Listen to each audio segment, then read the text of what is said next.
Good morning class. Today we will be discussing your LLB second year subject international law.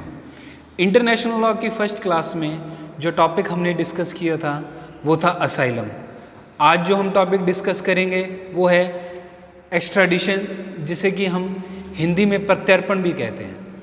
इस topic को discuss करने से पहले मैंने इस टॉपिक को कुछ हेडिंग्स में डिवाइड किया है, हम वो देख लेते हैं।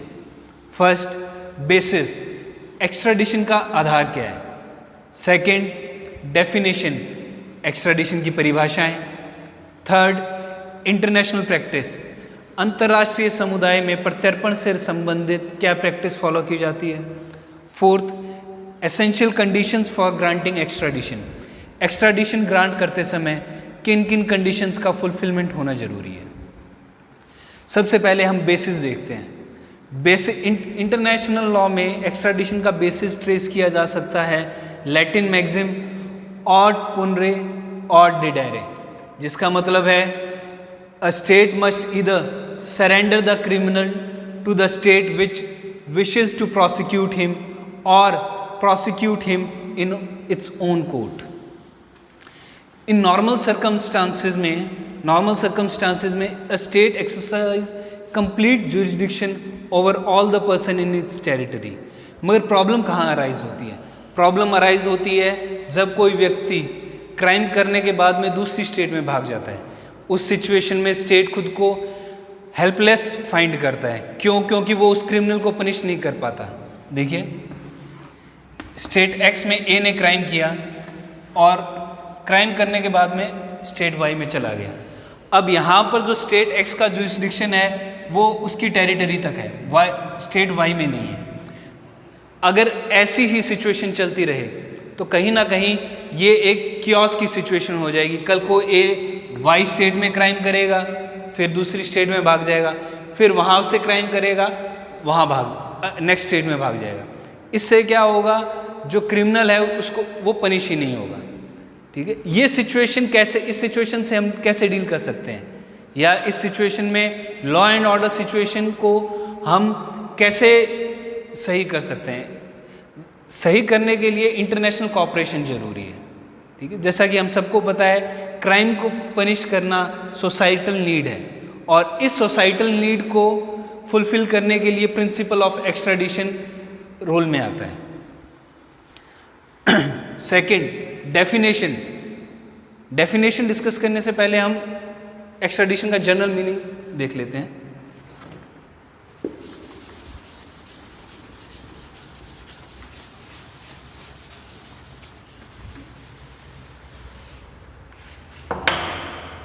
ये स्टेट ए है, ये स्टेट बी है। एक्स ने यहां स्टेट ए में कोई क्राइम किया, क्राइम करने के बाद में वो भाग गया स्टेट बी में।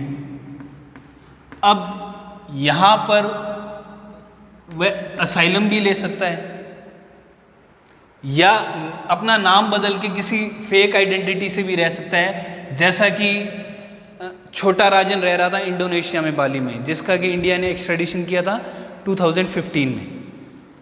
ठीक है, अब ये जो प्रोसेस है इसको वापस यहाँ पर लाके और प्रोसिक्यूट करने का, इस प्रोसेस को हम एक्स्ट्राडिशन कहते हैं। जैसा कि ओपनहाइम की डेफिनेशन में भी है, डिलीवरी ऑफ एन एक्यूज्ड और convicted individual to the state on whose territory he is alleged to have committed the crime by the state on whose territory the alleged criminal happens to be for the time being.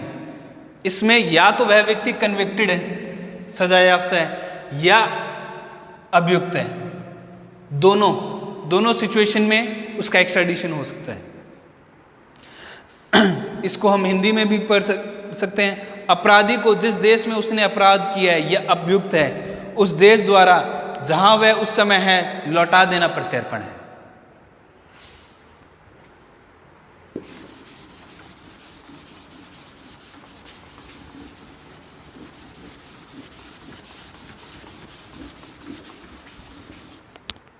तो ये point हमारे clear हो गया कि extradition क्या है। किसी भी कन्विक्टेड या एक्यूज को वापस उस कंट्री में लौटा देना एक्स्ट्राडिशन है जहां उसने क्राइम किया है। नेक्स्ट जो पॉइंट आता है इंटरनेशनल प्रैक्टिस रिगार्डिंग एक्स्ट्राडिशन। इसमें जो हमारे इंटरनेशनल लॉ के फादर थे ग्रॉशियस, उनका कहना था it is the duty of every state to prosecute the criminal और surrender him back to the country where he has committed the offence. तो कहीं ना कहीं उन्होंने वही बात वापस कही है जो लैटिन मैक्सिम ऑड पुनरे ऑड डिडेरे में कही गई थी। It is international law does not recognise any duty on the state in respect of extradition. इसका मतलब इंटरनेशनल लॉ में किसी स्टेट पे कोई ड्यूटी नहीं है कि जब उसके किसी अलग दूसरी कंट्री ने उससे एक्स्ट्राडिशन सीख किया है तो वो उसका एक्स्ट्राडिशन। अबू सलेम केस में इंडिया और पोर्चुगल के बीच में कोई एक्स्ट्राडिशन ट्रीटी नहीं थी। और एक इंटरेस्टिंग फैक्ट ये है कि इंडिया और पोर्चुगल के बीच में अभी तक कोई एक्स्ट्राडिशन ट्रीटी नहीं है। फिर भी अबू सलेम जो कि एक्यूज था बॉम्बे ब्लास्ट 1993 का, उसका एक्स्ट्राडिशन पोर्चुगल ने इंडिया को किया था इन ईयर 2005। वहाँ पर इंडियन गवर्नमेंट ने अबू सलेम का एक्स्ट्राडिशन सॉर्ट किया था under the UN convention on suppression of terrorism 2000, जिसके कि इंडिया और पोर्चुगल दोनों मेंबर्स थे। उसके अंदर ये बात कही गई थी कि इन वॉर अगेंस्ट टेररिज्म हर एक कंट्री दूसरी कंट्री को सपोर्ट करेगा। मगर वहाँ पर अबू सलेम का एक्स्ट्राडिशन देते समय जो पोर्चुगीज़ कोर्ट थी उसने एक कंडीशन लगा दी कि इनका जो he will not be convicted to death sentence. अब इंडिया की प्रैक्टिस जो हम देखते हैं वो है गवर्न होती है इंडियन एक्स्ट्राडिशन एक्ट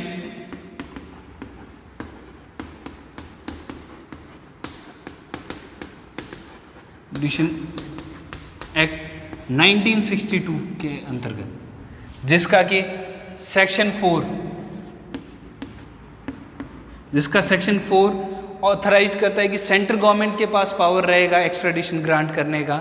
किसी भी स्टेट को अगर किसी भगौड़े का एक्स्ट्राडिशन करवाना है तो वो रिक्वेस्ट देगा सेंट्रल गवर्नमेंट को।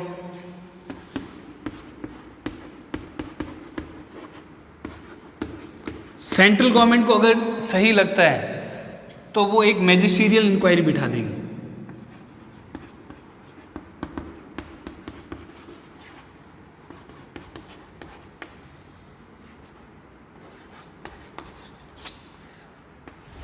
और मैजिस्ट्रियल इंक्वायरी में अगर प्राइमा फेसाई केस प्रूव होता है तो मैजिस्ट्रेट जिस व्यक्ति के अगेंस्ट केस है उसको प्रिजन में डाल के उसकी जो अपनी रिपोर्ट है वो सेंट्रल गवर्नमेंट को भेज देगा।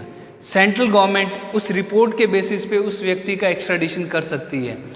अब वहाँ पर चाहे एक्स्ट्राडिशन ट्रीटी हुई है चाहे नहीं हुई है। इंडिया की अभी तक 43 कंट्रीज़ के साथ एक्स्ट्राडिशन ट्रीटी है और 11 नेशंस के साथ एक्स्ट्राडिशन एग्रीमेंट है। जो लेटेस्ट एक्स्ट्राडिशन ट्रीटी है वो इंडिया की थाईलैंड के साथ है in year 2015। Thank you. In next class we will be discussing essential conditions for granting extradition.